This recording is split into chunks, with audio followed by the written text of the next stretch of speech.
First thing that I typically look at with navigation, whether it's a website or an iPhone app or some other sort of desktop application, is what we call the umbrella structure. It's important to get this right up front. The umbrella structure is the overall structure that that lays out what the product can do for you or what the application can do for you. When you think about a website, it's typically the tabs at the top, because most websites use tabs at the top navigation. Sometimes they'll use left navigation.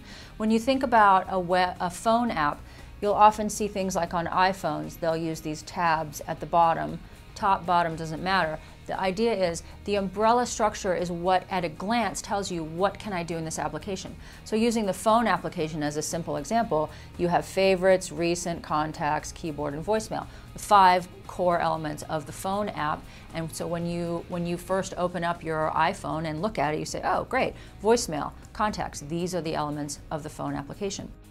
The most common mistake that I see people making is getting that wrong. Either there's too many. I often will come in and look at a web application or an iPhone application and see that there's 10 elements in the umbrella structure. And that's just far too much. People can't figure out, they can't sort of grok it all in one glance and understand what it does. The other mistake that I see people make is the way that they label them is often overly complex. Having simple one-word names for those umbrella elements is important, because it makes it quicker to see at a glance what can this do for me. Once you get the umbrella structure right, one of my favorite parts of navigation I think is interesting and that we often overlook is what's called Nexus structure. So there's a good example of this. The iPhone actually uses this very well. There's all kinds of examples in iPhone, but I'll just show you one. When you tap on a contact, these are the main elements of the contact that you would expect, but down here there are these other tasks that you can do: send message, FaceTime, share the contact, or add to favorites. And when you tap send message, it actually takes you to a completely different application, which is the message application. As opposed to requiring that I hit the home button, go into the message application, and then type in the person's name and start all over. So that Nexus structure lets you jump from the other application to this one and then send your message.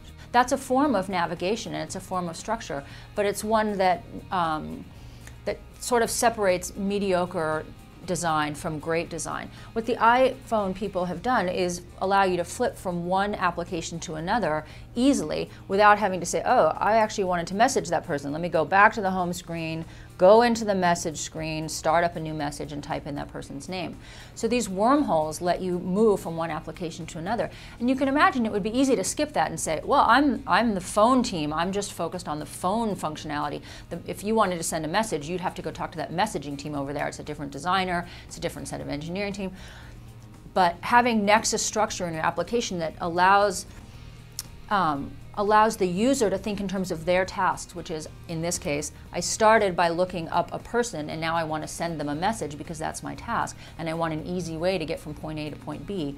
That's navigation, and allowing the user to think the way they want to think in terms of a task, as opposed to thinking in terms of the way you might think in terms of umbrella structure and always requiring them to start at the right point in the umbrella structure. That is what allows people to go fast, and it ends up, the net result is that people say, that was easy to use.